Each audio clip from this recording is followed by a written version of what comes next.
안녕하세요. 산재박사TV의 이승주 노무사입니다. 오늘 영상에서는 지난 영상에 이어서 박찬수 노무사님과 인터뷰 이어가려고 하는데요.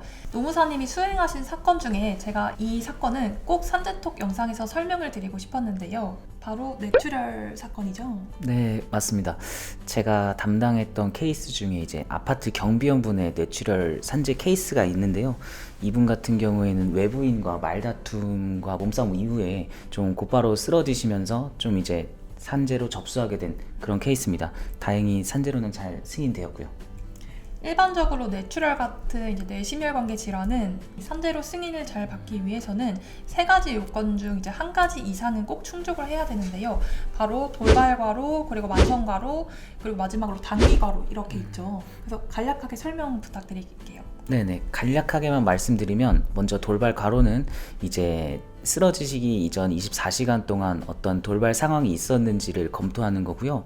두 번째로 단기 과로는 이제 쓰러지시기 이전 12주와 그리고 쓰러지시기 이전 1주간의 이제 업무 시간, 업무량을 비교해서 마지막 일주에 30% 이상 늘어났는지 그거를 검토하는 거고, 마지막으로 만성 과로는 쓰러지시기 이전 12주 동안 주 52시간 이상 근무하셨는지 여부를 검토하는 거라고 할 수 있겠습니다. 사실 경비원분들의 경우에는 격일제 교대 근무를 하는 경우가 많기 때문에 만성과로에는 해당되는 경우가 많지만 이 돌발과로에는 해당되는 경우가 많지 않죠. 네, 맞아요. 이분 같은 경우에도 그게 가장 큰 문제였는데요. 경비원분들 같은 경우 말씀해 주신 것처럼 주 52시간 이상 근무 시간이 확보가 되는 경우가 많기 때문에 만성과로로서 이제 인정이 되는 경우가 많아요. 근데 이분 같은 경우에는 근무 시간을 확인해 봤을 때 주 52시간이 되지 않았었고, 오로지 이제 돌발 상황, 몸싸움과 말싸움이 있던 상황만 있던 상황이었기 때문에 약간 산재 승인 케이스도 접하기 어렵고 좀 승인 여부가 좀 불투명한 그런 상황이었습니다. 그러면은 이제 노무사님께서 담당하신 재해자님은 어떤 돌발적인 상황을 겪으신 분이신가요? 이분 같은 경우에는 조금만 구체적으로 설명을 드리면, 아파트 경비원으로서 이제 주차 이제 업무를 수행하고 계셨는데 외부인이 이제 불법으로 들어와서 이제 주차를 하고 계신 거예요. 그래서 이제 그 주차하신 분께 연락을 드려서 차를 좀 빼달라라고 했는데, 그분이 이제 점심시간이니까 식사하고 오겠다 이렇게 막무가내로 나와서 그 시간을 또 기다리고, 그러다 보니까 이제 재해자분께서도 화가 많이 나셨고, 그 불법 주차한 분이 이제 식사하고 돌아와서 약간의 말싸움이 있었고, 그리고 그 다음에 그게 몸싸움까지 좀 번졌던 그런 상황이었습니다. 노무사님, 그러면은 경찰 수사 자료가 이 사건의 결정적인 자료가 되셨다고 하셨죠? 네네, 맞아요. 근로복지공단에서 돌발 가로를 인정하려면 돌발 상황이라는 게 객관적으로 입증이 돼야 되거든요.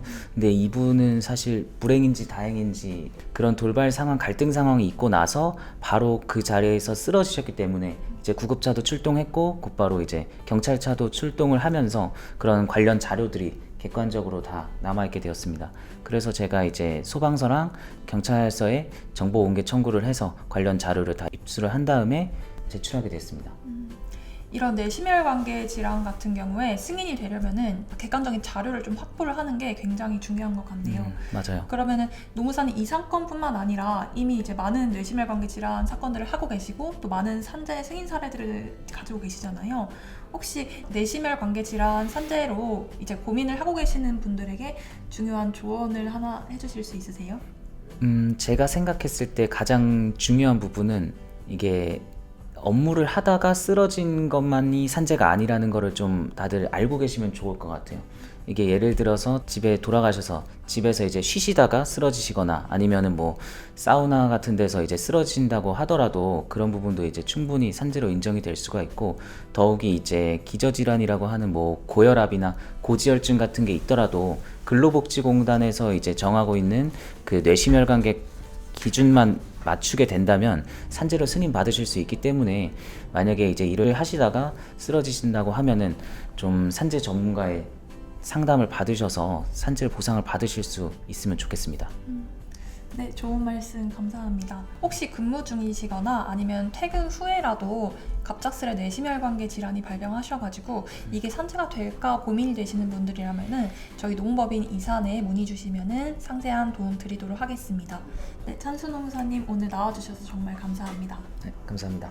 네, 지금까지 산재박사TV의 이승준 노무사, 박찬수 노무사였습니다.